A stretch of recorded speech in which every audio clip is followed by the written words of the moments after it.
So இப்போ நம்ம இதுல மகாபாரதத்துல கூட வரும் அர்ஜுனன் துரோணர். ஸோ துரோணர் மேல அர்ஜுனனுக்கு பயங்கர ஸ்ரத்தா. மற்ற சிஷ்யர்களை விட அர்ஜுனனுக்கு ரொம்ப ஸ்ரத்தா உண்டு.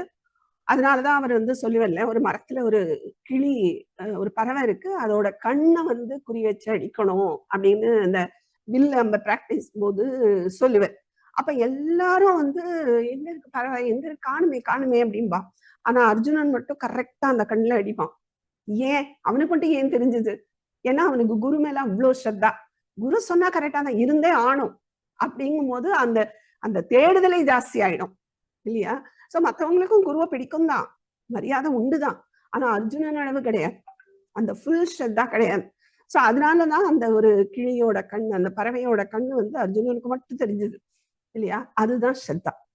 நீங்க ஸ்ரத்தா இருந்தாலே அந்த ஸ்ரத்தாவே நம்ம அந்த யூனிவர்ஸ்ன்னு சொல்லுங்க, இல்ல பரமாத்மா சொல்லுங்க, இல்ல கிருஷ்ணர் சொல்லுங்க, சிவன் யார் வேணா எடுத்துக்கோங்க, அந்த யூனிவர்ஸே உங்களை அந்த இடத்துக்கு கூட்டின்னு போகும். இப்ப நமக்கே இப்ப இந்த கிளாஸ்ல இவ்வளவு பேர் இருக்கோம்னா நமக்கு ஒரு ஸ்ரத்தா இருக்கு, இதை வரணும், இதை கேட்டுக்கணும், இதை தெரிஞ்சுக்கணும் அப்படின்னு ஒரு ஸ்ரத்தா இருக்கிறதுனாலதான் ஒரு கான்ஸ்டன்டா 55 to 60 பீப்புள் இங்க நம்ம அசம்பிள் ஆறோம் இல்லையா? அந்த ஸ்ரத்தா இல்லைன்னா எதுக்கு வரப்போறோம் இங்க? சோ அந்த ஸ்ரத்தாவே நம்மளை கூட்டின்னு போகும். பெரிய நாலேஜ் வேணும், ஐக்கியம் வேணும், இது வேணும்லாம் ஒன்றும் கிடையாது, ஸ்ரத்தா போறோம். இதுக்கு பெஸ்ட் எக்ஸாம்பிள் நானே ஒரு எக்ஸாம்பிள். ஏன்னா நான் இந்த வேர்ல்டுக்கு வந்தது ரொம்ப லேட். ஸோ நான் ஒரு இப்போ 2015-16 தான் நான் சான்ஸ்கிரிட் வேர்ல்டுக்கே வரேன். அது வரைக்கும் அதெல்லாம் என்னன்னே தெரியாது. ஸோ ஆனா நான் வந்தபோது எனக்கு கிடைச்ச ஒரு குரு எல்லாருமே ஒரு பிக் ஷாட் லிஜெண்ட்ஸ். அது அந்த இறை சக்தி தான் அப்படி கொடுத்தது. ஸோ எல்லா லிஜெண்ட்ஸையும் நான் படிச்சிருக்கேன். ஆராய்ச்சி ஆகட்டும், மோகன்ஜி ஆகட்டும், வாசன்ஜி ஆகட்டும், சான்ஸ்கிரிட்ல இருக்கிறவாளுக்கு தெரிஞ்சிருக்கும் இவாள்லாம் எவ்வளவு டாப்னு. ஸோ அவகிட்ட எல்லாம் ஒரு படிக்கிற ஒரு பாக்கியம் எனக்கு கிடைச்சது. ஆனா நான் எனக்கு பெரிய ஐக்கியம் இருந்ததுன்னா இல்லை. ஸோ நானே படிச்சேன்னா எல்லாராலையும் இங்க படிக்க முடியும். ஆனா ஸ்ரத்தா இருந்தது. வந்தது லேட்டு தான், ஆனா ஸ்ரத்தா இருந்தது. அட் எ டைம் நான் 3 இடத்துல எக்ஸாம் எழுதுவேன், அந்த 3 வேற வேற இதுல ஆர்கனைசேஷன்ல. ஸோ அந்த ஸ்ரத்தாவை பார்த்து அது எப்பவுமே நம்ம அதை கவனிக்கணும். ஒரு குரு ஏதோ நடத்துறாரு, ஏதோ பாக்குறாரு அப்படி இல்லை. அவ நோட் பண்ணிட்டே இருப்பா, யாருக்கிட்ட ஸ்ரத்தா இருக்குன்னு. அவளை சீக்கிரமா அப்லிஃப்ட் பண்ணி விடுவா. அவளை அப்படி ஒரு உத்வேகம் கொடுப்பா, அப்படி அவளை முன்னுக்கு கொண்டு வருவா அந்த குரு. சோ அப்படிதான் நான் என்கிட்ட பெரிய ஐக்கியம்லாம் கிடையாது, ஆனா ஸ்ரத்தா இருந்தது. ஒரு நாள் கூட லீவ் போட மாட்டேன், அவ்வளோ ஸ்ரத்தா. சோ அதனால என்னை சூஸ் பண்ணி அவ அப்படியே அப்ப லீட் பண்ணா. அவ இதை நடத்து, இது இங்க போய் சொல்லு, ஒரு சான்ஸ்கிரிட் காலேஜ் போய் 6 months கோர்ஸ் நடத்து. அப்பெல்லாம் நான் பெரிய எம்ஏ கூட முடிக்கல. என்ன சொல்றாளே அப்படின்னு இருந்தது உள்ள பயம். ஆனா நான் நோ சொல்லல, ஏன்னா அவளுக்கு தெரியும் எனக்கு என்ன முடியுங்கிறது அவளுக்கு தெரியும். So I accepted. போய் எடுத்தேன். என்ன சொல்றாரு, ஆராய்ச்சி கூட்டு ஒரு 100 பேருக்கான கிளாஸ் எடு அப்படின்ற நான் போய் எடுத்திருக்கேன். ஸோ என்ன சொல்லும் போது அவளுக்கு தெரியும், என்னை விட அவளுக்கு என்ன தெரியும் நான் எப்படி வரேங்கிறது. ஸோ என்ன அவ்வளோ தூக்கி அப்படியே இழுத்துன்னு போனா, அப்படியே கூட்டின்னு போனா, எல்லாரும் வளர்த்தா அப்படிதான் சொல்லணும் சான்ஸ்கிரிட்ல. ஸோ எவ்வளோ சான்ஸ் நீ கம்பேரிங் பண்ண, அது பண்ண, அப்புறம் வாலண்டியரிங், ஃபுல் வாலண்டியரிங், அது எக்ஸாம் ரிலேட்டடா கோஆர்டினேஷன், எல்லாத்துலயும் என்ன சொல்றாளோ நான் அதை செஞ்சிருவேன். நான் மாட்டேன்னு சொன்னதே கிடையாது. ஸோ அதனால அவளும் என்னை ஈஸியா கொண்டு வர முடிஞ்சது. சும்மா மாட்டேன்னு சொல்லியிருந்தா அதுக்கப்புறம் நம்மளை சொல்லவே மாட்டா. ஸோ நமக்கே நம்ம மேல நம்பிக்கை இல்லைன்னா கூட அந்த ஸ்ரத்தா பண்ண வைக்கும். அதுக்கு சொல்ல வர அந்த ஸ்ரத்தைனால இம்ப்ரூவ் ஆன. அப்புறம் எம் அதெல்லாம் ஓகே. அதுக்கப்புறம் இந்த வேர்ல்டு, அதுக்குதான் வேதாந்தத்தை கூட்டின்னு வந்தது. ஸோ நமக்கு அந்த உள்ள ஒரு விதை இருந்ததுன்னா, ஸ்ரத்தா இருந்ததுன்னா, அந்த யூனிவர்ஸ் நம்மளை கூட்டின்னு போகும். பெருசா நமக்கு நாலேஜ் இருக்கணும், பெருசா ஐக்கியம் இருக்கணும், ஈக்கியம் இருக்கணும், ஒரு கியூவும் எனக்கு கிடையாது, ஒன்லி ஸ்ரத்தா. ஸோ அந்த சாஸ்திரம் பக்கம் வந்தோம். ஃபர்ஸ்டே யோக சாஸ்திரம் கிளாஸ் நடத்தினார். அப்ப யோக சாஸ்திரம் போது ஃபுல்லா அந்த சூத்திரங்கள்லாம் சான்ஸ்கிரிட். ஸோ எனக்கு அங்க இருந்து சான்ஸ்கிரிட் நாலேஜ் இங்க எனக்கு ஹெல்ப் பண்ணிட்டு, ஸோ ஈஸியா என்னால கனெக்ட் பண்ண முடிஞ்சது சாஸ்திரங்களை, ஏன்னா இந்த சான்ஸ்கிரிட் பேஸ் இருந்ததுனால. ஸோ எதுக்கு சொல்ல வரேன், அங்கேயும் நான் ஸ்ரத்தையோட இருந்தேன். ஸோ அந்த ஸ்ரத்தா தான் என்னை இவ்வளவு தூரம் கூட்டின்னு வந்திருக்கே தவிர ஏதோ பெரிய நாலேஜ் வேணும் அப்படிலாம் கிடையாது. ஸோ நானே படிக்க முடியறதுன்னா இங்க இருக்கிற ஒவ்வொருத்தராலையும் படிக்க முடியும். ஆனா ஒன்லி திங் யூ வாண்ட் ஸ்ரத்தா, அவ்வளவுதான். ஸோ அந்த ஸ்ரத்தா நம்மளை கண்டிப்பா வளர்க்கும். யூனிவர்ஸ் நம்மளை அதை நோக்கி கூட்டின்னு போகும். இது ஸ்ரத்தா. அதுக்கப்புறம் குஷ்ரத்தான்னு ஒண்ணு இருக்கு. கூ, அதாவது கூன்னு போட்டுட்டாலே அது வந்து ஒரு என்ன சொல்றது, ஒரு இருக்கக்கூடாது அந்த மாதிரி. இந்த கூ ஸ்ரத்தானா என்னன்னா ஒரு மூட நம்பிக்கை. அது குரு குரு சொல்ற வேதாந்தத்துல நம்பிக்கை இருக்கலாம். ஆனா இப்ப நிறைய பேர் நீங்களே கவனிச்சிருக்கலாம். ஒரு ஒரு ஆசிரமத்துக்கு போவா, அந்த ஆசிரமத்தை வந்து நடத்துறவர் அந்த குரு தான் கடவுள்னு நினைக்கிறது. சோ அவர் என்ன சொன்னாலும் நம்புறது. சோ அது வந்து கூஸ்ரத்தா. அது இருக்கக்கூடாதுங்கிறது சாஸ்திரம். குரு மேல நம்பிக்கை இருக்கலாம், குரு சொல்ற அந்த வாக்கியங்கள்ல நம்பிக்கை இருக்கலாம். ஆனா குருவே தான் கடவுளுங்கும் போது அதையும் நம்புறது. நீ என்ன இதை பண்ணுனா எதை வேணா பண்றது. அவர் என்ன சொல்லிட்டாரோ, அதாவது வேதாந்த ரிலேட்டடா பண்றது இஸ் டிஃப்ரெண்ட். அவர் வந்து ஒரு ஏதாவது ஒண்ணு கையில வச்சுன்னு எடுத்து காட்டினாருன்னா, ஓ இவர் தெய்வம், இவர் தான் பரமாத்மா அப்படின்னு நம்பினா கண்டிப்பா அது நம்மள வந்து அந்த மோட்சத்துக்கு கூட்டின்னு போகாது. அது வேற பாதையில தான் கொண்டு விடும். அது நம்மளே எக்ஸாம்பிள் பார்த்துருப்போம் நிறைய. சோ ஏன் அவ்வளவு தூரம் அவ அஃபெக்ட் ஆனா அந்த ஆசிரமத்துல போய் எல்லாம் மாட்டின்றான்னா அவரை கடவுள்னு நம்பினதுனால. இதே இது நீங்க அவர் சொல்ற வேதாந்த வாக்கியங்கள்ல நம்பிக்கை வச்சு நான் மோட்சம் போகணுங்கிற ஒரு நம்பிக்கை இருக்கிறவாள அது வெளில கூட்டின்னு வந்துடும். நிறைய பேர் வெளில வந்தது ஏன்? ஏன்னா அவளுக்கு அந்த ரூட் மாறுறதுங்கும் போதே வெளில வந்துருவா.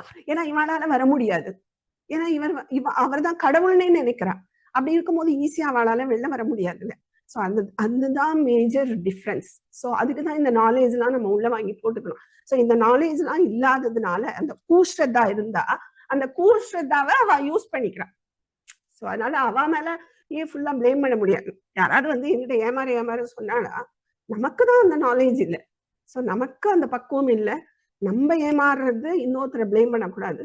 ஸோ எனக்கு நாலேஜ் இல்லை, நான் ஏமாந்துட்டேங்கிறத ஒத்துக்கணுமே தவிர அவர் சரியில்லை இவர் சரியில்லை அதெல்லாம் நம்ம வந்து ஈஸியா பிளேம தூக்கி போட்டுடுவோம் இல்லையா?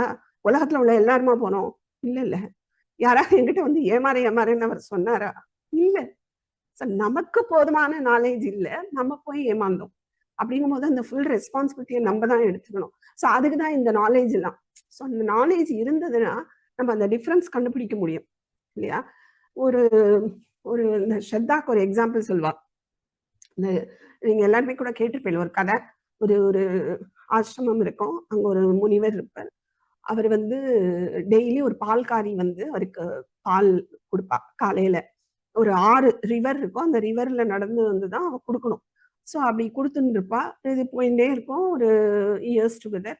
அப்போ ஒரு நாள் என்ன ஆகும், பயங்கர மழை வெள்ளம், அந்த ரிவர் ஃபுல்லா தண்ணி.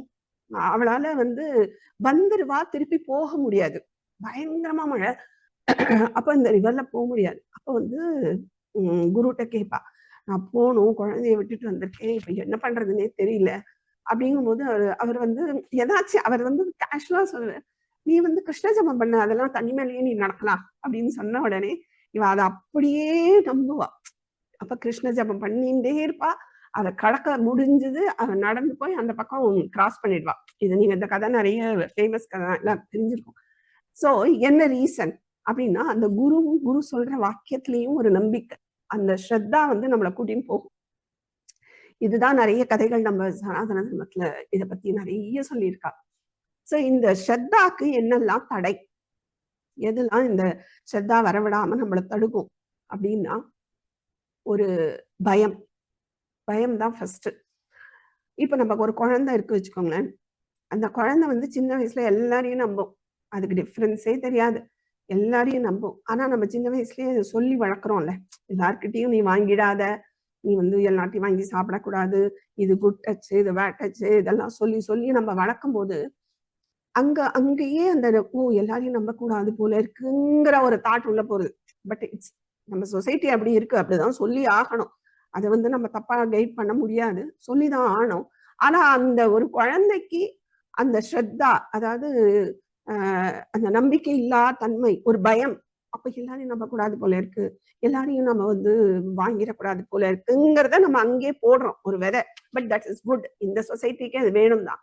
பட் அது போடுறதுனால என்ன ஆகும்னா ஒரு ஃப்ரெண்ட்ஸ் கிட்ட நம்பிக்கை வைப்பா. அந்த ஃப்ரெண்ட்ஸ் கிட்ட நம்பிக்கை வைக்கும் போதே உள்ள ஒரு பயம், இவன் ஏமாத்திடுவானோன்னு.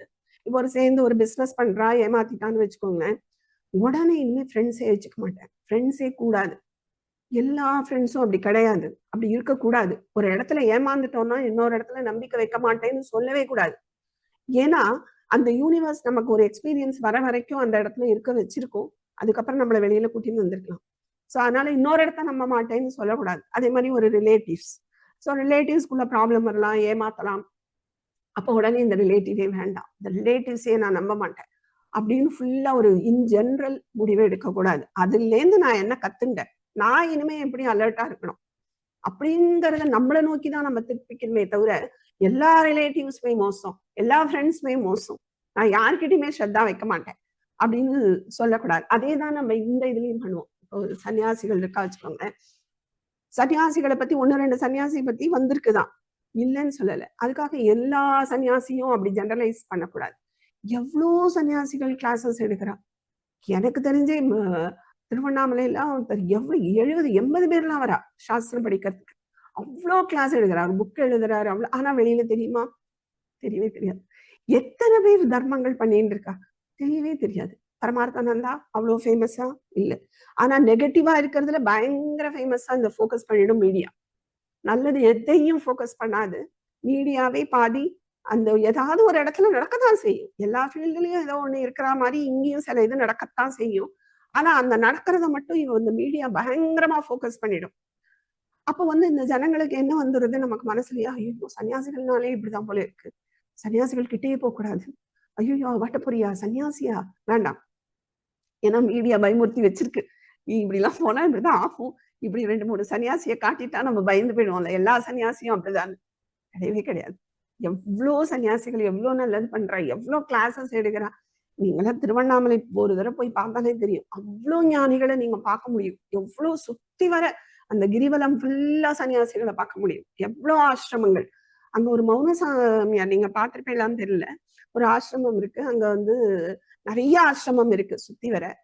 அதுல நிறைய சன்னியாசிகள் எவ்வளோ பேர் கிளாஸஸ் எடுக்கிறதும் எவ்வளோ ஒரு இன்வால்மெண்டோட இருப்பா. அதுல ஒருத்தர் மௌன சுவாமியான்னு ஒருத்தர் இருக்கார். அவர் எப்படின்னா ஃபுல்லா அந்த இது போட்டு இருப்பார், விபூதி இது போட்டு பார்க்கவே மாட்டார். இங்க அந்த ஈஸ்வரனோட படம் மூர்த்தி இருக்கும். ஸ்டேஜ் இப்படி இங்கதான், இங்க ஃபுல்லா ஜனங்கள் ஃபாரினர்ஸ் எல்லாரும் இருப்பா, எல்லாரும் உட்காந்துருப்பா. திரும்ப கூட மாட்டார், இப்படியே தான் உட்காந்து, இப்படிதான் அவன் பேக் காட்டி திரும்ப கூட மாட்டார், இப்படிதான் பார்த்துட்டு ஒன்னும் ஒத்தட்டையும் பேச மாட்டார். நான் அவரை பார்த்திருக்கேன், இப்படியே தான் உட்காந்துருப்பார். எப்போ ஒரு டைம் இப்படியே நடந்து போவர், இப்படி போவர், அப்ப சேவிச்சா உண்டு, அவ்வளவுதான். மற்றபடி அப்புறம் அங்க போய் உட்காந்துரு, பார்க்க கூட மாட்டார், யார்ட்டையும் பேச மாட்டார். ஸோ இந்த மாதிரி நிறைய சன்னியாசிகள் இருக்கா, நிறைய தவங்கள் பண்றவா இருக்கா. பட் மீடியா இதெல்லாம் ஃபோக்கஸ் பண்ணாது, நம்மள ஒரு பயமுறுத்தி வச்சுட்டே இருக்கும். ஸோ எல்லா சன்னியாசிகளும் தப்பு தப்புங்கிற மாதிரி நமக்கு ஒரு பயம். ஸோ இந்த பயம் ஒரு தடை. இன்னொன்னு என்னன்னா அஸ்ரத்தா, முன்னாடியே பார்த்தோம் இல்லையா, அது ஒரு பெரிய பிளாக். அந்த ஈகோ இருந்ததுனாலே ஸ்ரத்தா வராது, உண்மையான ஸ்ரத்தா வராது.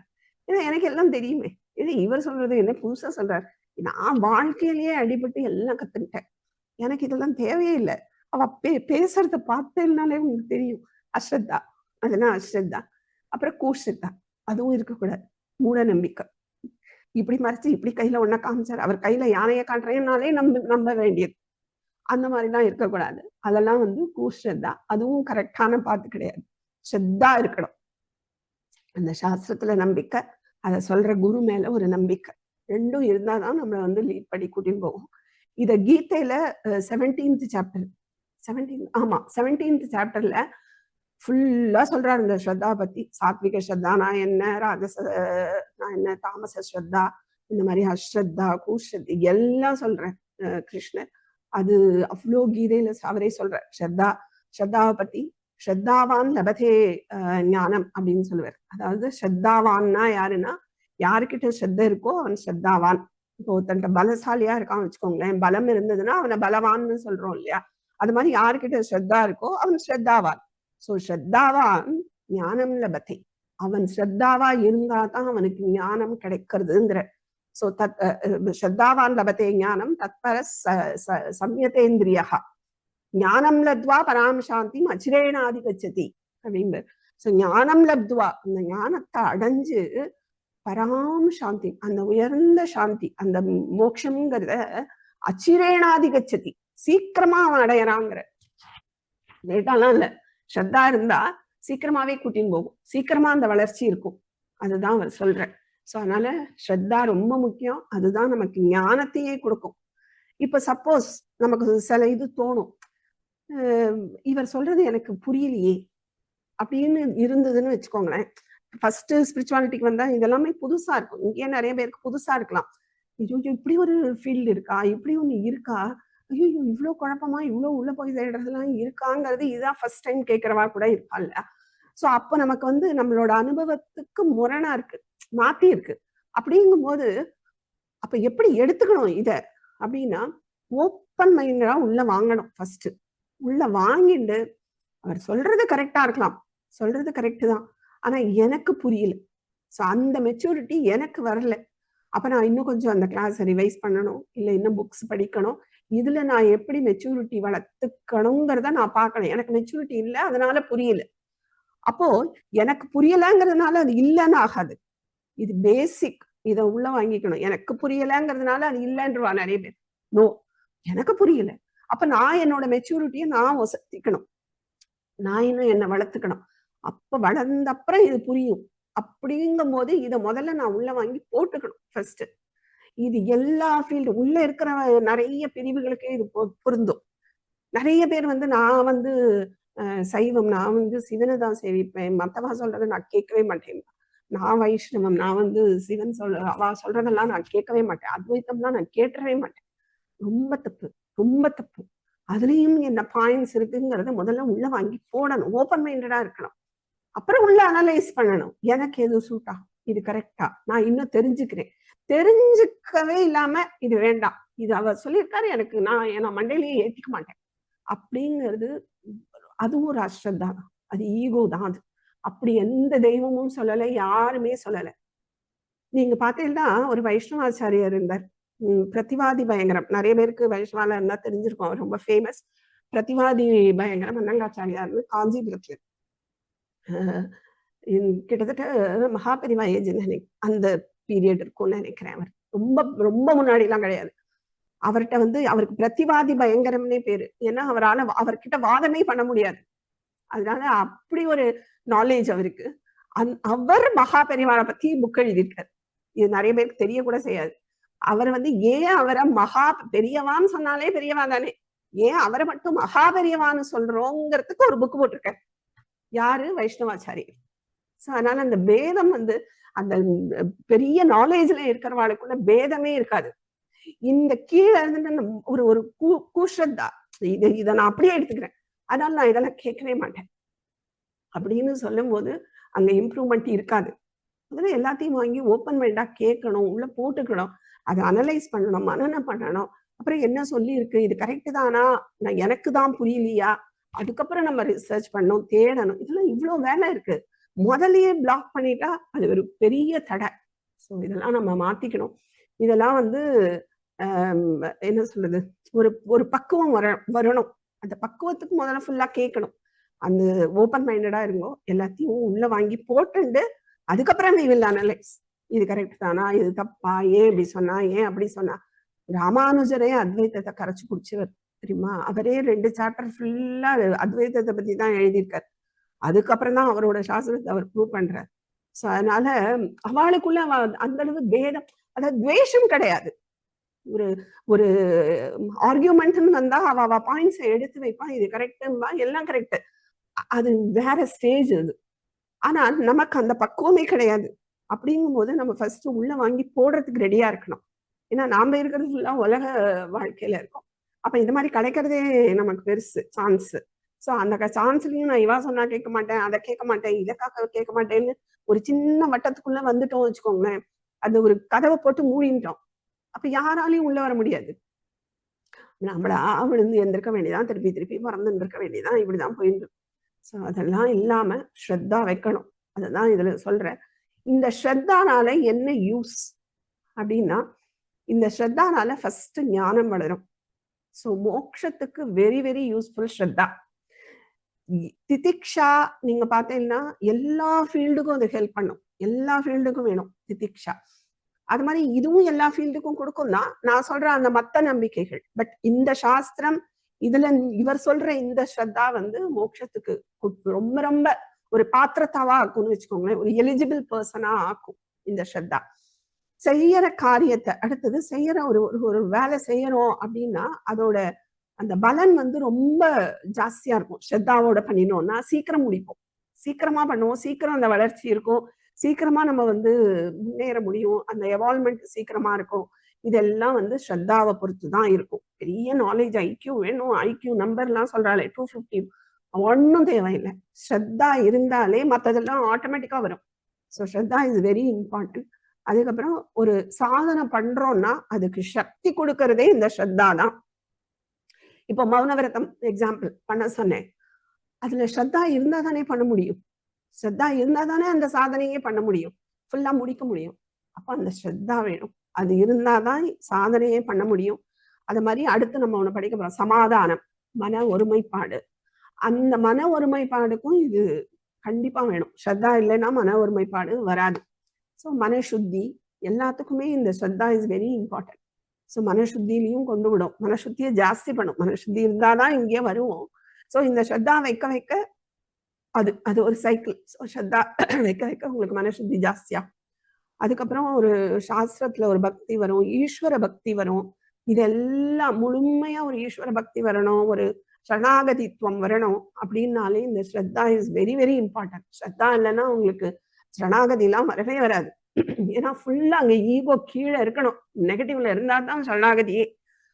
அப்படிங்கும் போது அந்த ஸ்ரத்தா அஸ்ரத்தாவா இருந்ததுன்னா அங்க கண்டிப்பா நமக்கு வந்து சரணாகதிலாம் வரவே வராது. அப்ப கர்மயோகமா பண்ணவே முடியாது காரியத்தை. அப்ப மேல எப்படி போக முடியும்?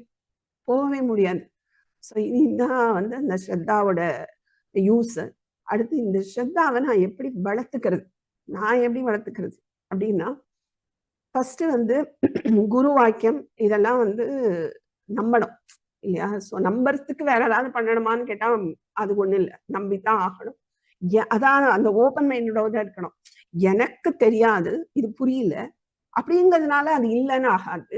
ஸோ நான் தெரிஞ்சுக்க ட்ரை பண்றேன். நான் முதல்ல என் மெச்சூரிட்டி அப்போ வசதிக்கிறேன். அப்போ எனக்கு இது புரியும், ஒரு நாள் புரியும். இப்ப நான் வாங்கி உள்ள போட்டுக்கிறேன் அப்படிங்கிற ஒரு பாவத்துல கேட்கணும். ஸோ அது அந்த சிரவணம் அது இருக்கணும். அதுக்கப்புறம் வினயம். யாரு சொன்னான்னு, எனக்கு என்னை விட வயசுல கம்மி ஒரு குழந்தை சொல்லுதுன்னா நான் கேட்க மாட்டேன். அதுக்கு என்ன தெரியும் ஒரு குழந்தை அப்படின்னு இருக்கக்கூடாது. நமக்கு தெரியாத அந்த சோல் எவ்வளவு டிராவல் பண்ணியிருக்கும், அது மூலமா அதோட வாசனை எப்படி இருக்கும், எப்படி வேர்ட்ஸ் வெளியில வரும் தெரியாது. ஸோ அதனால சின்ன குழந்தைகிட்ட ஒரு நல்ல வேர்ட்ஸ் இருந்தா கூட அதுல இருந்து ஏதாவது கத்துக்க முடியும்னா கூட கத்துக்கணும். அதுல வயசு ஒரு தடையா இருக்கவே கூடாது. என்னை விட இவன் சின்னவன் இவன் சொல்லி நான் கேட்கறது அப்படிங்கிறது இருக்கக்கூடாது. விஷயத்தை தான் பார்க்கணும். ஸோ அந்த வினய பாவம் இஸ் வெரி வெரி இம்பார்ட்டன்ட் இதுக்கு. அப்புறம் குரு சேவா, குரு குரு கிட்ட இருந்து சேவை பண்றது, இதெல்லாம் எதுக்காக அந்த காலத்துல பண்ணியிருக்கான்னா அந்த ஸ்ரத்தா இன்க்ரீஸ் ஆகும். அவரோட பிஹேவியரை வாட்ச் பண்ணிட்டே இருப்பான். ஸோ அவரை மாதிரி நம்மளும் ஆகணும் அப்படின்னு அவளுக்கு ஒரு ஆட்டோமேட்டிக்கா வரும். இப்போ ஃபார் எக்ஸாம்பிள் நானே என்ன சொல்லியிருந்தேன் இல்லையா, நிறைய குருட்ட நான் படிச்சிருக்கேன். அப்போ உங்களுக்கு தெரிஞ்சிருக்கும், நிறைய பேர் சான்ஸ்கிரிட்ல இருப்பா, பானுமாமின்னு இருப்பா. அவ வந்து டபுள் நேமே, அவட்ட படிக்கிற பாக்கியம்லாம் கிடைக்கிறதே பெருசு. அப்படி எனக்கு கிடைச்சது. ஸோ அந்த மாமி கிளாஸே அப்படி ஒரு சிங்கம் அப்படி கர்ச்சிக்கிற மாதிரி தான் இருக்கும். அப்படி ஒரு நாலேஜ் மாமிக்கு, ஆனா அப்படி ஒரு வினயம், டவுன் டு எர்த். ஸோ அதெல்லாம் நான் பாக்குறேன்ல, நான் பார்த்திருக்கேன்ல. ஸோ டவுன் டு எர்த்தா இருக்கா. என்ன படிச்சாலும் பாரு எப்படி டவுன் டு எர்த்தா இருக்கா. அப்புறம் ஒரு கமலா மாமின்னு படிச்சிருக்கேன். அவ வந்து பிஹெச்டி இன் அத்வைதா. ஆனா அவ பிஹேவ் பண்றதையும் நான் கூட இருந்து பார்த்திருக்கேன். ஏன்னா அப்பெல்லாம் ஆன்லைன் கிடையாது, நாங்க அங்க போவோம் இருப்போம். ஸோ அப்ப வந்து எனக்கு அவளோட பழக்க வழக்கங்கள், எவ்வளோ சர்வீஸ். பானுமாமிலாம் 75 இயர்ஸ். பையன் வந்து வாவான்னு கூட போல, தனியா சமையலுக்கு ஆள் போட்டு கிளாஸ் எடுக்கிறதுக்காகவே ஒரு வீட்டுல இருந்தா. அப்ப எவ்வளவு தூரம் அந்த மனசு இருக்கணும் இல்லையா? நம்மலாம் யோசிப்போம், சரி நம்ம எதுக்கு செலவு பண்ணணும் இவாளுக்கு கிளாஸ் எடுக்கிறதுக்கு. அவ்வளவு ஃப்ரீ கிளாஸ். சமையலுக்கு ஆள் போட்டு வேலைக்காரன் ஆள் பண்ணி மாமியால முடியாது, வயசாயிடுது. ஸோ ஆனா கூட கிளாஸுக்காக இருந்தா. நான் கிளாஸ் எடுக்கணும் சொல்லிட்டே இருப்பா மாமி, கிளாஸ் எடுத்துட்டே இருக்கணும்டி, என் உயிர் போயிடணும்டி அப்படின்பா மாமி. அந்த அளவு ஒரு ஸ்ரத்தா, அந்த அளவு ஒரு பிலீஃப். அப்ப இதெல்லாம் நான் கூட இருந்து பார்த்திருக்கேன். அதுதான் சொல்றேன், இந்த association is very very important. அப்ப அந்த கூட குருவோட இருந்து குருக்கு சேவை பண்ணி அதுல நிறைய நம்ம பிராக்டிக்கலா கத்துக்க முடியும். நமக்கு நாலேஜ் உள்ள போறதுங்கிறதே நமக்கு தெரியாம இருக்கலாம். இல்லையா? ஆனா அது அதுவாவே நம்மளும் ஆயிடுவோம். நம்மளும் அப்படி இருக்கணும்னு நம்ம ட்ரை பண்ணுவோம். சோ நம்ம குரு அப்படி இருந்தாலே எவ்வளவு ஒரு நாலேஜ், எவ்வளவு ஒரு வினயமா இருந்தா அப்ப நானும் அப்படி இருக்கணும் அப்படிங்கிற மாதிரி எனக்கு வரும். இப்ப என்னோட மத்த குரு ஜீவாலாம் ஆகட்டும், அவ எப்படி என்ன வளர்த்தா, இப்படி ஒரு குழந்தைய வளர்க்குற மாதிரிதான் என்னை வந்து அப்படி முன்ன கூட்டின்னு வந்தாலே அப்ப நம்மளும் அப்படி இருக்கணும். அந்த ஒரு ஆட்டோமேட்டிக்கா உள்ள போறது பாருங்க. இதை யாரும் டீச் பண்ண முடியாது. இது குரு கிட்ட இருந்தாதான் அதை கத்துக்க முடியும். ஸோ அதனால அந்த seva, guru seva is very very important. So இதெல்லாம் வந்து அந்த காலத்துல கூடயே இருப்பா, அவ ட்ரெஸ்ஸை துவைப்பா, அந்த ஒரு சமையலுக்கு ஹெல்ப் பண்ணுவா. இதெல்லாம் வந்து இப்போ இந்த பகுத்தறிவாளிகள்கிட்டலாம் நீங்க சொன்னீங்கன்னா அவளுக்கு எதுக்கு செய்ய சொல்ற, அப்ப அடிமையா வச்சிருந்தா இப்படி எல்லாம் பேசுவா. இல்ல, அவளுக்கு தேவையே இல்லை யாரும் வந்து வேலை செய்யணும்ட்டு. ஆனா இது மூலமா அந்த சிஷ்யன் பக்குவப்படுவான். அதுக்காக தான் அதெல்லாம் பண்ணப்பட்டது. கூடயே இருக்கும்போது அந்த அசோசியேஷன் குருவை பார்த்துட்டே இருப்பா. குருவோட ஃபர்ஸ்ட் அந்த குருவோட ஒரு பார்வை, அந்த ஒரு தீக்ஷான்னு சொல்லுவோம்ல, அந்த தீக்ஷா கிடைக்கும். அதுவே பெரிய பாக்கியம். ஸோ அது மூலமா நிறைய இம்ப்ரூவ்மெண்ட் அவளுக்கு மனசுக்குள்ள சின்ன வயசுல இருந்தே அது வந்துடும். அதுக்குதான் அந்த கூடயே இருக்கிறது. ஸோ இதெல்லாம் வந்து இந்த இதை வளர்க்கும், ஸ்ரத்தையை வளர்க்கும். ஸோ இதுதான் ஸ்ரத்தாவை பத்தி சொல்லியிருக்க. நீங்க ஏதாவது டவுட் இருந்தா கேளுங்க. அதுக்கப்புறம் நெக்ஸ்ட் கிளாஸ் மேக்சிமம் நம்ம முடிச்சிருவோம்னு நினைக்கிறேன். ஏன்னா மனை ஒருமைப்பாடு இருக்கு, இன்னொன்னு என்ன இருக்கு, திதிக்ஷா, சமாதானம், ஸ்ரத்தா, சமாதானம், முமுட்சுத்துவம் ரெண்டும் இருக்கு. ஸோ மேக்சிமம் நெக்ஸ்ட் கிளாஸ் முடிக்க நிறைய சான்ஸ் இருக்கு. ஸோ முடிச்சுட்டு நான் என்ன சொல்றேன், நெக்ஸ்ட் கிளாஸ் போது எல்லாரும் ஒரு தடவை ரிவைஸ் பண்ணிடுவாங்க ஃபர்ஸ்ட் ஃப்ரம் த பிகினிங், நித்தியத்துலேருந்து. ஸோ எல்லாரையும் ஒன்று சொன்னேன்னா ஒரு டோட்டலாக ஒரு ரிவைஸ் பண்ண மாதிரி இருக்கும். அதுக்கு ப்ரிப்பேர் பண்ணிடுவாங்க. அதுக்கப்புறம் நெக்ஸ்ட் கிளாஸ்க்கு அப்புறம் நான் ஒரு 3-4 டேஸ் வீக் டேஸ்ல ஸ்பிளிட் பண்ணி ஒரு 10 people ஆர் 15 people வச்சு நம்ம வந்து கொஸ்டின் ஆன்சர் யாராவது கேட்காதவா, அந்த ஒரு நம்பர் கம்மியா இருந்தா அவளுக்கு கேட்கலாம்னு தோணும். ஸோ இவ்வளோ பேர் இருக்கும்போது நான் எப்படி கேட்கறது, நிறைய பேர் என்கிட்ட ஷேர் பண்ணா எனக்கு கேட்கறதுக்கு ஒரு மாதிரி இருக்கு, ஆனா எனக்கு நிறைய டவுட்ஸ் வருது, எனக்கு எப்படி கேட்கறது, எப்படி அதை ஃபார்ம் பண்றதுன்னு தெரியல, அந்த மாதிரிலாம் சொன்னா. ஏன்னா இவ்வளோ பேர் இருக்கும்போது நம்ம தப்பா கேட்டுருவோமோங்கிற ஒரு இது இருக்கும்.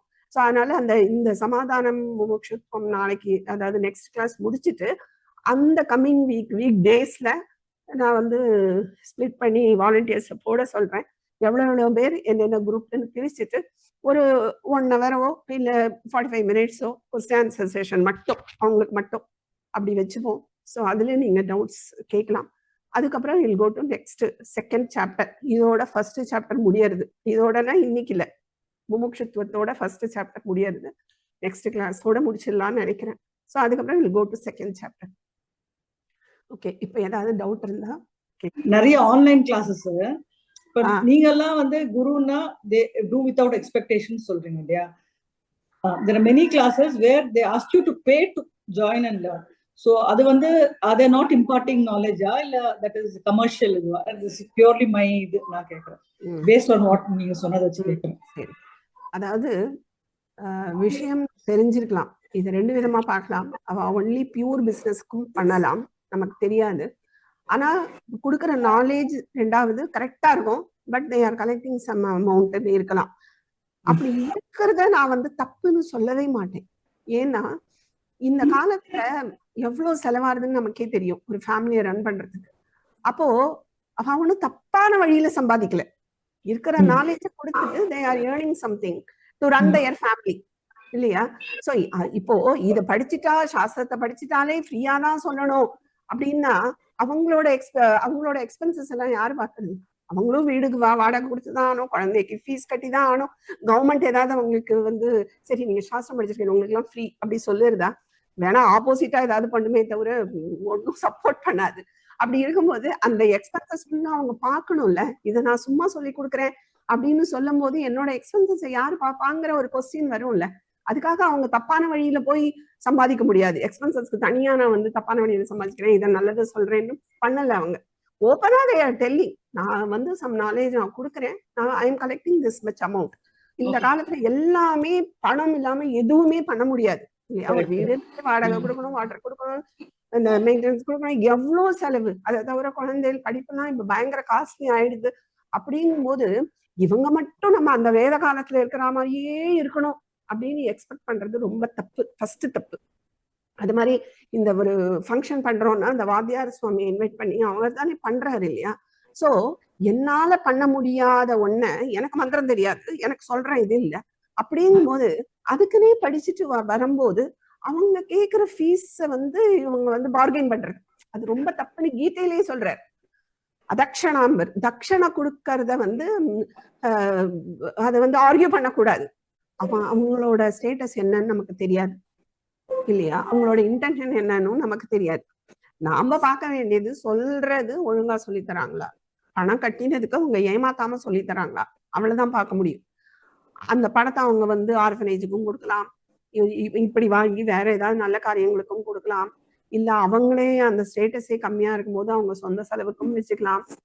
அதை உள்ள போய் ஆராயிர வேலை நமக்கு கிடையாது. நம்மளால அந்த பணத்தை கொடுக்க முடியும், எனக்கு நாலேஜ் வேணும்னா கொடுத்து படிக்க போறோம்.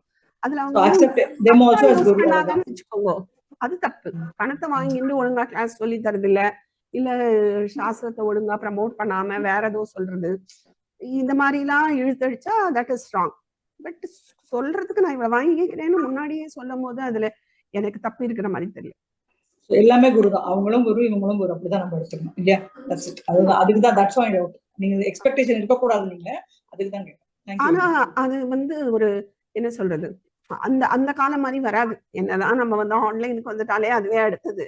அதுலயும் இன்ன பேர் சில பேர் நான் ஆன்லைன் கிளாஸுக்கு வர மாட்டேன், அதான் ஆடியோ வருதே நான் கேட்டுக்கிறேன் அப்படின்னு சொன்னா அதெல்லாம் ஒர்க் அவுட்டே ஆகாது. இப்ப ஆன்லைன்ல நான் கேட்டுக்கிறேன், உங்க யூடியூப் வருதுன்னு சொல்லிட்டு கிளாஸ் வராம இருந்தா இந்த கிளாஸே செகண்டரி தான், ஃபர்ஸ்ட் கிடையாது. ஏன்னா அது குரு கிட்ட இருக்கிறது டிஃபரெண்ட். ஸோ ஆன்லைன் கிளாஸ்ன்னு வந்தபோது அதுக்கு அது என்ன பணம் கொடுத்தா என்ன கொடுக்காட்டி என்ன எல்லாம் ஒண்ணுதான் வேணாம். ஆனா ஒழுங்கா சொல்லி தராங்களாங்கிறத பார்க்க வேண்டியதுதான். பட் அந்த ஆத்மார்த்தமா ஒரு ரிலேஷன்ஷிப் வச்சுக்கணும். அது வந்து நம்ம யார்கிட்ட வருதோ அவங்கள குருவா எடுக்க வேண்டியதுதான். இல்லைன்னா வந்து ஒரு மகா பெரிவாளா இருக்கலாம், இப்ப இல்லைன்னா கூட அது மானசீக அவரை குருவா எடுத்துக்கலாம். ஸோ அந்த மாதிரி நம்ம ஒரு குருவை ஸ்ட்ராங்கா ஒருத்தரை எடுத்துக்கணும் அவங்கள ஃபாலோ பண்றதுக்கு. எனக்கு வந்து திதிக்ஷா சொன்னேன், அது டெஃபினேஷன் எப்படி எழுதணும்? திதிக்ஷானா பொறுமையா இருக்கிறது மட்டுமா, இல்ல அந்த பொறுமையில ரொம்ப பொறுமையா இருந்து அதுக்கப்புறமா இதுதான் அப்படின்னு நம்ம டிசைட் பண்ணி அக்செப்ட் பண்ணிக்கிறதுக்கு பேர் திதிக்ஷாவா? அது ஒரு கொஸ்டின். ரெண்டாவது வந்து அஸ்ருத்தா அப்படிங்கிறதுக்கு கரெக்டான டிவிஷன் இது டெஃபினிஷன். அஸ்ரத்தா. ஆமா, திதிக்ஷாக்கு அவரே டெஃபினிஷன் கொடுத்திருக்காரு இல்லையா, சீதோஷ்ண சுகதுக்காதி சகிஷ்ணுத்துவம். சோ இந்த சீத உஷ்ணம், சோ சீத உஷ்ணத்தை பொறுத்துக்கோ அப்படின்னு ஏன் சொல்றாருன்னா அதெல்லாம் சுகதுக்கதாகான்னு கீதையில சொல்றாரு. ஏன்னா இந்த மாதிரி ரெட்டைகள் எப்பொழுதுமே இன்ப துன்பத்தை மாறி மாறி கொடுக்கக்கூடியவை அப்படின்னு கீதையில தெளிவா சொல்லிட்டாரு. அதனால அத வந்து நீ எவ்வளவு தூரம் ட்ரை பண்றியோ பண்ணி சரி பண்ணறதுக்கு முயற்சி பண்ணலாம். அதையும் மீறி இல்லைன்னா சகி திதிக்ஷஸ்வ பாரதன்னு சொல்ற மாதிரி திதிக்ஷா தான் இம்பார்ட்டன்ட். அப்ப திதிக்ஷானா என்ன, அந்த பொறுமை. ஆனா நம்மளால முடிஞ்ச அளவு ட்ரை பண்ணிட்டு பொறுமை, அப்படிதான் திதிக்ஷா. அதுக்கப்புறம் இதுதான் இப்படிதான் இருக்கும் அப்படின்னு நம்ம அக்செப்ட் பண்ணிக்கிறது. அக்செப்டன்ஸ், அதனால அக்செப்டன்ஸ். அஸ்ரத்தா. அஸ்ரத்தா. அஸ்ரத்தானா என்னன்னா அந்த ஈகோ. நீங்களே நிறைய பேர் பார்த்துக்கலாம், நீ சொல்ற ஆனா எனக்கு எப்படி நடந்திருக்கு, எனக்கு எவ்வளவு எக்ஸ்பீரியன்ஸ் தெரியுமா. மனுஷால இப்ப சொல்லுங்க, ஒரு மனுஷா நம்மள ஏமாத்திருக்கா, இது நான் யார பார்த்தாலுமே இப்போ ஒரு நம்பிக்கைங்கிறது ரொம்ப கம்மியாயிடுச்சு. ஏன்னா இவாள் இப்படி இருப்பாளோ, கொஞ்ச நாள் இப்படி இருந்துட்டு கொஞ்ச நாள் இப்படி இருப்பாளோ அப்படிங்கிற அந்த சந்தேகம் வருது. அது வரலாமா கூடாதான்னு தெரியாது, ஆனா வருது. ஆனா நான் யார்கிட்டயும் நம்பிக்கை வைக்கிறது இல்ல. ஒரு நிமிஷம், நம்ம நிறைய பேருக்கு இது இருக்கும். ஒரு இடத்துல எக்ஸ்பீரியன்ஸ் ஆயிடுச்சுன்னா இனிமே அந்த அந்த அந்த இதுவே தப்பு. ஒரு சன்னியாசிட்ட போய் ஏமாந்திருப்பா, ஏதாவது ஒண்ணு நடந்திருக்கும்னா இனிமே சன்னியாசிகள் இதையே நான் கேட்க மாட்டேன், அந்த பக்கமே போக மாட்டேன். அப்படி இருக்கக்கூடாது. நமக்கு உண்மையான மோட்சத்து மேல ஸ்ரத்தா இருந்தால் அந்த எந்த ஆசிரமத்துல இருந்தாலும் அது தப்பா போகும்போது நமக்கு என்ன எக்ஸ்பீரியன்ஸ் அங்க கிடைக்கணுமோ அதை கிடைக்க வச்சுட்டு வெளியில கூட்டின்னு வந்துரும். அதுதான் ஸ்ரத்தா. அதனால நான் ஒருத்தர்கிட்ட ஏமாந்துட்டேன்னு சொல்லிட்டு நல்லவா கிட்ட நம்ம நம்பாம இருக்கிறது ரொம்ப தப்பு. ஏன்னா அந்த ஏமாறுறதுங்கிறது எல்லாருக்கும் நடக்கும் தான், இல்லைன்னு சொல்லல. பட் அதுல இருந்து நம்ம என்ன கத்துண்டோம். சோ நம்ம ஸ்ரத்தா நல்லா இருந்ததுன்னா கண்டிப்பா நமக்கு அங்க ஏதோ ஒரு லெசன் லேர்ன் வர வரைக்கும் அங்க வச்சிருந்து வெள்ள குக்கிங் வந்துரும். சோ அதனால நான் இன்னொருத்தரை நம்ப மாட்டேன்னு சொல்றதுலாம் பெரிய தப்பு. ஸ்ரத்தா மேல ஒரு நம்பிக்கை வரணும். ஆமா, நம்பிக்கையில நம்பிக்கை வரணும். சோ அப்ப நான் எல்லாத்தையும் நம்பணும், இந்த நாலேஜோட இருக்கணும். நான் அதுக்காக எல்லாத்தையும் கண்ணு மூடி நம்ப அப்படி இல்ல. நாலேஜ் இருந்ததுன்னா நமக்கு எங்க தப்பா போறதுங்கிறது தெரிஞ்சு போயிடும். சோ தெரிஞ்சு போயிடுச்சுன்னா நம்ம வெளில வந்துடலாம். நம்ம போய் சண்டை போடணும் அதெல்லாம் நமக்கு இது இல்லைன்னா கூட நாம ஒதுங்கிடலாம், நம்ம ஒப்பரமகால இருக்கலாம். எனக்கு இது தேவையில்லை. சோ அதுக்காக இன்னொருத்தரை நம்ப மாட்டேன்னு சொல்லக்கூடாது. அஸ்ரத்தா குஷ்ரத்தா ரெண்டுத்துக்கும் வேற்றுமை. அது அஸ்ரத்தா அவநம்பிக்கை, குஷ்ரத்தா மூட நம்பிக்கைன்னு எடுத்துக்கலாமா? ஆமா, கரெக்ட். அஸ்ரத்தாங்கிறது ஈகோ ஜாஸ்தியா இருக்கிறது தான் அஸ்ரத்தா. எனக்கு எல்லாம் தெரியும், நான் ஏன் இன்னொருத்தர் சொல்றதை கேட்கணும்? எனக்கு வாழ்க்கையை நிறைய பாடங்கள் கத்து கொடுத்துருது, நான் அதுலயே கத்துட்டேன், நான் எதுக்கு இன்னொருத்தர் போய் கத்துக்கணும்? இந்த மாதிரி எல்லாம் நினைக்கிறது அஸ்ரத்தா. குஷ்ரத்தாங்கிறது மூட நம்பிக்கை. அவர் என்ன சொன்னாலும் நம்பிடுவேன், கையில யானை வச்சிருக்கேன்னா கூட நான் நம்பிடுவேன் அப்படின்னு சொல்றது குஷ்ரத்தா. மௌனவிரதத்துக்கும் இப்ப நம்ம ஒரு ஃபாஸ்டிங்லாம் இருக்கோம்னு வச்சுக்கோங்களேன், இத ஃபாஸ்டிங்கை விட மௌனவிரதம் வசதியானதா? ஏன்னா இந்திரியங்களை வந்து உங்களுக்கு அந்த இன்வர்டா இல்ல ஒரு கண்ட்ரோலிங்க்கு அது கொஞ்சம் ஹெல்ப்ஃபுல்லா இருந்த மாதிரி எனக்கு ஃபீல் ஆச்சு. சோ ஃபாஸ்டிங்கை விட எந்த விதத்துல எது ஃபாஸ்டிங் இருக்கிறதுலயும் வாட் இஸ் த ரிசல்ட், அப்படி ரெண்டுத்தையும் கம்பேர் பண்றதுக்கு எனக்கு கொஞ்சம் ஹெல்ப் பண்ணுங்களேன். இப்போ நீங்க ஃபாஸ்டிங் இருக்கீங்கன்னு வச்சுக்கோங்களேன், சாப்பிடாம இருக்கிறதுங்கிறது ஒரு நாள் நீங்க வாரத்துக்கு ஒரு நாள் பண்ணலாம். உங்களோட சிஸ்டம் ஃபுல்லாவே நல்ல கிளென்சிங் நடக்கும். ஸோ பிசிக்கலாவும் நிறைய ஹெல்ப்பா இருக்கும். அது மனசுக்கு என்ன இருக்கும் அப்படின்னா, இந்த இந்திரியங்கள் இந்த நாக்குக்கு நிறைய நம்ம கொடுக்கும்போது அந்த ஒரு அந்த விஷயத்துல போய் அது ஒன்றும் போது அது உள்ள போகிறது. சோ இதுல இருந்து நம்ம விலகி இருக்கோம்ல, அந்த வைராகியத்துல இருக்கும்போது கண்டிப்பா அது மனசுக்கும் ஒரு சாந்தியை கொடுக்கும். அதனாலதான் நம்ம சாப்பிடாம ஒரு காரியம் செய்யறதோ, ஒரு ஸ்பிரிச்சுவலா பண்றது இல்ல ரிலீஜியஸா பண்றது எல்லாம் எதுக்காக அப்படி வச்சிருக்கோம்னா கான்சென்ட்ரேஷன் கிடைக்கும். சோ நீங்க எப்போ அந்த மாதிரி நீங்க ஒரு சாப்பிடாம இருக்கிற அன்னைக்கு நீங்க தியானம் பண்றதுக்கும் மத்த நாள் சாப்பிட்டு தியானம் பண்றதுக்கும் உங்களுக்கு டிஃபரன்ஸ் நல்லா தெரியும். ஏன்னா அது அந்த ஒரு மனசுக்கே போய் அந்த இன்புட் ரொம்ப போகாது.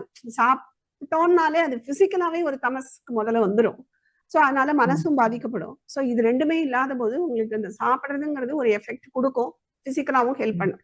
மௌன விரதம்ங்கிறது என்னன்னா சாப்பாடு மட்டும் இல்ல, அப்போ நம்ம சாப்பாடுலயும் கண்ட்ரோலா இருக்கும், மத்த எந்த இன்புட்டும் உள்ள போல, கண்ணாலையும் எதுவும் போல, காதாலையும் எதுவும் போல, நான் என்னோட மட்டும்தான் இருக்கேன்.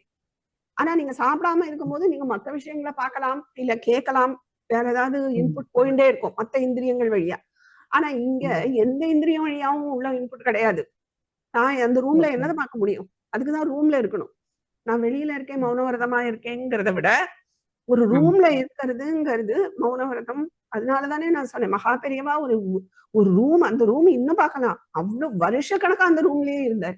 ஏன் அவர் மட்டும் நான் ஆசிரம் ஃபுல்லா இருக்கிறேன், நான் பேச மாட்டேன், சிஷ்யர்களும் இருக்கா, சுவாமி பேச மாட்டாருன்னு சொல்லிட்டா யாரும் கேட்க போறது இல்லை. ஆனா அவர் வெளியில வரவே இல்லை. ஏன்னா அந்த இந்திரியங்களுக்கு இன்புட் போயிட்டே தான் இருக்கும், கண்ணுக்கு போகும், காதுக்கு போகும், மத்தது போகும். ஆனா சாப்பிடலைன்னா சாப்பாடுக்கு மட்டும் நாக்குக்கு மட்டும் போகாம இருக்குமா இருக்கும்.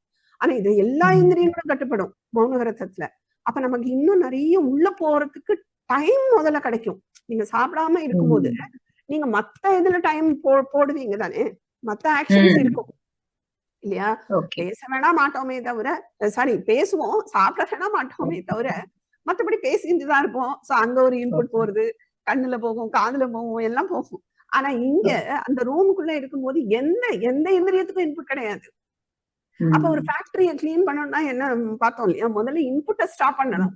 இன்புட்டை ஸ்டாப் பண்ணும்போதுதான் ஃபேக்டரியில உள்ள நம்ம ரிப்பேரே பண்ண முடியும். இன்புட் மாட்டு போட்டோம், அவுட்புட் மாட்டு போட்டோம், நான் கிளீன் பண்றேன்னு சொன்னா முடியாது. சோ இன்புட் எல்லாத்தையும் நம்ம க்ளோஸ் பண்ணணும். ஒரு இன்புட் மட்டும் நான் க்ளோஸ் பண்ணிக்கிறேன், நான் சாப்பிடாம இருக்கேன் அப்படிங்கும் போது மத்த வழியா இன்புட் போயிட்டு தானே இருக்கும். அப்ப அந்த ஃபேக்டரியை ஃபுல்லா கிளீன் பண்ண முடியாது. அப்ப எல்லா இன்புட்டையும் நான் ஸ்டாப் பண்ணணும்.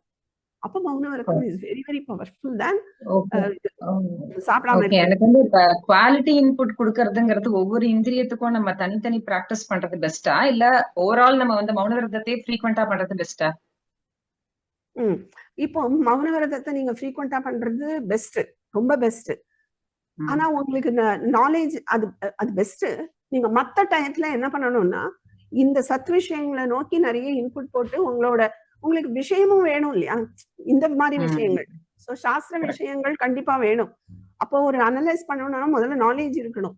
சோ அதுக்காக மத்த டைம்ல அட்லீஸ்ட் நீங்க மத்ததை கேட்கறது, மத்ததை பாக்குறது, மத்ததுன்னா மத்த சொல்ல உலக விஷயங்களை சொல்லல, இந்த சாஸ்திர ரீதியா நீங்க வந்து ஒரு ஒரு சத்சங்கம் அட்டன் பண்றது, இல்ல ஒரு சத்சங்கமா நடக்கிற நிகழ்ச்சிகளை பாக்குறது, இல்ல அதுல இருந்து ஏதாவது இன்புட் காதுல போகும்போது கண்டிப்பா அது மனசுல நல்ல வாசனையா உண்டு பண்ணும் இல்லையா. அப்புறம் நீங்க ஒரு நாள் மௌன விரதத்துல இருக்கும்போது இதையே நீங்க கான்டெம்ப்ளேட் பண்ணலாம். ஓ இப்படி சொன்னாலே இது என்னவா இருக்கும், அது நமக்கு டைம் வேணும், அந்த டைம்லாம் அங்க கிடைக்கும் மனநம். நம்ம இந்திரியங்களை பத்தி பார்க்கும்போது 5 கர்மேந்திரியம் 5 ஞானேந்திரியம் பார்த்தோம். இப்ப மனசு வந்து இந்திரியத்துல வருமா? ஏன்னா கீதையில வந்து கிருஷ்ணர் சொல்றாருல இந்திரியானா மனசாஸ்மின்னு. அப்ப மனசு வந்து இந்திரியமா இல்லையா? மனசு வந்து ஆந்தரிந்திரியம். இந்த 5 வெளியில உள்ள இந்திரியம். மூக்குன்னு சொல்றோம் உறுப்பு, ஆனா உள்ள ஒரு இந்திரியம் இருக்கு. இந்திரியத்தை பார்க்க முடியாதே தவிர அது இருக்கிற பார்ட்டை பார்க்க முடியும். பட் மனசு நீங்க எங்க இருக்குன்னு சொல்லுவேன், கண்ணுல இருக்கா காதுல இருக்கா எங்க இருக்குன்னு நம்ம பாயிண்ட் அவுட்டே பண்ண முடியாது. அப்ப இல்லையானா இருக்கு. அந்த மாதிரி உள்ள இருக்கிற இந்திரியம் ஆந்தரிந்திரியம்னு சொல்லுவோம். அது இந்த 5ல வராது. இந்திரியங்கள் 2 விதம். ஒண்ணு வந்து பாஹ்யேந்திரியம், இன்னொன்னு வந்து ஆந்தரேந்திரியம். உள்ள இருக்கிற இந்திரியம் தான் மனசு. அந்த கரணம்னு சொல்லுவோம் இல்லையா, மனசு புத்தி இந்த 4 அகங்காரம் சித்தம் இதெல்லாம் ஆந்தரிந்திரியம். எனக்கு வந்து நான் வந்து உணவிரதம் இருக்கும்போது உங்களோட கொஸ்டின்ஸ் நிறைய உங்ககிட்ட கேட்கணும் அப்படின்ட்டு எனக்கு நிறைய இருந்துச்சு பகினி கொஸ்டின்ஸ். ஆனா வந்து நோட் பின் வச்சு நான் பண்ணவே இல்லது, உங்ககிட்ட கேட்கணும்னு நினைச்சேன். இப்ப என்ன அப்படின்னா நான் சான்ஸ்கிரிட் படிக்காதனால உங்களோட வேர்டிங்ஸ் வந்து எனக்கு அப்படியே எனக்கு மைண்ட்ல போய் ஸ்டோர் ஆகுறதுக்கு கொஞ்சம் கஷ்டமா இருக்கு. வேர்டிங்ஸ் கொஞ்சம் டிஃப்ரெண்டா இருக்கிற மாதிரி ஃபீல் பண்றேன். நான் full and full Tamil wordings அப்படின்னா டக்குன்னு போய் எனக்கு ஸ்டோர் ஆகுது. இப்போ சான்ஸ்கிரிட் பேஸ்ட் இருக்கிறதுனால எனக்கு இந்த இப்ப திதிக்ஷா அப்படின்னு சொல்லி சொன்னீங்கல்ல பகினி, இப்ப இதுக்கு வந்து நான் எப்படி எழுதியிருக்கேன் அப்படின்னா சகிப்புத்தன்மை, அதாவது பாத்தீங்கன்னா அறிவுபூர்வமாக அதை வந்து கொண்டு வரணும். அந்த சகிப்புத்தன்மை வந்து அக்செப்டன்ஸ் அண்ட் பொறுமையா இருக்கணும், அது அறிவு சார்ந்து இருக்கணும். அது நம்ம வந்து வாலண்டியரா அந்த சகிப்புத்தன்மை வந்து நம்ம கொண்டுட்டு வரக்கூடாது. கரெக்டா அது நான் சொல்றது? நான் வந்து ஆக்சுவலா தமிழ் சான்ஸ்கிரிட் தெரிஞ்சாதான் நாலேஜ் வரும்னே கிடையாது. சான்ஸ்கிரிட் இஸ் அ லாங்குவேஜ், அவ்வளவுதான். ஸோ அதனால எனக்கு சான்ஸ்கிரிட் தெரிஞ்சாதான் நான் வந்து இதெல்லாம் எனக்கு உள்ள போகுமோன்னு நினைச்சுக்காதீங்க. சான்ஸ்கிரிட் முக்கியம் கிடையாது, அந்த விஷயம்தான் முக்கியம். நம்ம தமிழ்லயே நிறைய அத்வைத கிரந்தங்கள், இந்த இதுவா ஸ்பிரிச்சுவாலிட்டிக்கு நிறைய கிரந்தங்கள் இருக்கு. கைவல்ய நவநீதம், நம்ம அடுத்து டைம் இருந்தா கைவல்ய நவநீதம் கூட இதை முடிச்சுட்டு பார்க்கலாம். அதெல்லாம் பயங்கர ஸ்ட்ராங் ஒரு கிரந்தம். Tamil full and full Tamil பாசுரங்களோட. ஸோ அதனால அது மாதிரி நிறைய இருக்கு. இந்த ஆவுடை அக்காளோட கீர்த்தனைகள் பாட்டு தெரிஞ்சவாளுக்கு தெரிஞ்சிருக்கும். ஆவுடை அக்காங்கிற அவ ஃபுல்லா ஆத்ம ஞானத்தை பத்தி தான் அவ பாட்டு இருக்கும். அவ்வளோ நாலேஜ். பேசாமல் இரு அப்படின்பா, பேசினா ஆத்ம ஞானத்தை மட்டும் பத்தி பேசுன்னு பாட்டுலயே ஃபுல்லா. ஸோ அந்த மாதிரி அதெல்லாம் தமிழ் தான். அதனால சன்ஸ்கிரிட் தான் வேணும்லாம் கிடையவே கிடையாது இல்லையா. ஸோ அதனால தமிழ் அதுல நீங்க வந்து யாருமே கவலைப்பட வேண்டாம், எனக்கு சான்ஸ்கிரிட் தெரியாது இதெல்லாம் வராது ஒண்ணு கிடையவே கிடையாது. ஒன்லி அந்த விஷயம்தான் முக்கியம். அதனால நீங்க அது கவலைப்பட வேண்டாம். இன்னொன்னு திதிக்ஷாக்கு நான் சொல்லும் போதே தமிழ்லையும் நான் சொல்றேன் ஒன்னொன்னுத்துக்கும். திதிக்ஷாக்கு இருமையில் பொறுமை அப்படின்னு நான் சொல்லியிருந்தேன். ஏன்னா துவந்துவத்துல பொறுமையாயிருங்கிற ரெட்டைகள்ல பொறுமை. ஏன்னா ரெட்டைகள்ங்கிறது தான் சாஸ்வதம், உலகத்துல சாஸ்வதம். சோ அப்படி இருக்கும்போது அந்த இருமையில் பொறுமை தான் அந்த திதிக்ஷாங்கிறவருக்கு. Okay okay ma'am. தனக்குள்ளே பழக்கத்தை மாற்றுவது அந்த மாதிரி எழுதி வச்சிருக்கேன் பகினி. அக்செப்டன்ஸ் அண்ட் பொறுமை இதுக்கு. அதுதான் அந்த பொறுமையா அறிவுபூர்வமா வருதுனால அக்செப்டன்ஸ் வந்துரும். திதிக்ஷானா ஆசிட் அக்செப்டன்ஸ் கிடையாது. ஆனா அந்த ஒரு ஞானபூர்வமா நம்ம வந்து பொறுமையா இருக்கிறோம், எல்லாம் ட்ரை பண்ணியாச்சு. அப்புறம் என்ன சொல்ல, சரி இருமைங்கிறது உலக இயற்கை, அந்த இருமை மாறத்தான் செய்யும். சோ இவா இன்னைக்கு அப்படின்னு தானே இப்படி மாறத்தான் செய்யுங்கிறத நம்ம அறிவுபூர்வமா பண்ணும்போது ஆட்டோமேட்டிக்கா அக்செப்டன்ஸ் வருது. இந்த திதிக்ஷானால அக்செப்டன்ஸ் வருது. பிறக்கும் போதே வந்து இந்த நட்சத்திரத்துல பிறக்குறாங்க, அதனுடைய பாதிப்பு அவங்களுக்கு கரெக்டா இருக்கும் இந்த அப்படியெல்லாம் இருக்குல்ல பகினி. இது வந்து கர்மா கூட சேர்ந்ததா ரிலேட்டட்? ஆமா ஓகே ஓகே கண்டிப்பா என்ன கர்மாவை கழிக்கணுமோ அதுக்கேத்த ராசி, அதுக்கேத்த நட்சத்திரம் தான், அதுக்கேத்த Okay, okay. ஃபேமிலி, எல்லாம் சரௌண்டிங்ஸ் அப்படி கொண்டு விடும். அதுதான் வந்து கர்மபல தாத்தாங்கிறோம். ஈஸ்வரன் அவன் தான், கர்மபல தாத்தா தான். உன் கர்மா என்னவோ அதுக்கு என்ன பிறவியை கொடுக்கணும், எந்த ஃபேமிலியில கொண்டு, இந்த கணக்கு பாக்குறவன் தான் ஈஸ்வரன். நாம ஆனா எல்லா பிளேமையும் அவன் தலையில கட்டிடுறோம். உன்னாலதான் இப்படி நடக்குது, அவனால நடக்கல, நம்மளாலதான் நடக்கிறது. இந்த ஜீவனுக்கு சுதந்திரம் உண்டு. இது பண்ற கர்மா ஆனாலதான் இது அனுபவிக்கிறது. ஆனா அந்த கால்குலேஷன் அவன் பாக்குறான். இந்த பிறவி நீ எடுத்துக்கணும், இந்த ஃபேமிலியில போய் அதை அனுபவிக்கணும், இந்த நட்சத்திரத்துல பிறக்கணும், இந்த நட்சத்திரத்துல பிறக்கிறது, இந்த ராசியில பிறக்கிறது, அந்த ஃபேமிலியில பிறக்கிறது, எல்லாம் அப்படி கொண்டு விடும் அது அனுபவிக்கிறதுக்கு. படிப்போம், திருப்பி கேளுங்கோ. அப்ப திருப்பி கேட்க கேட்கதான் இது உள்ள போகும். நோட்ஸ் கண்டிப்பா எடுக்கும்.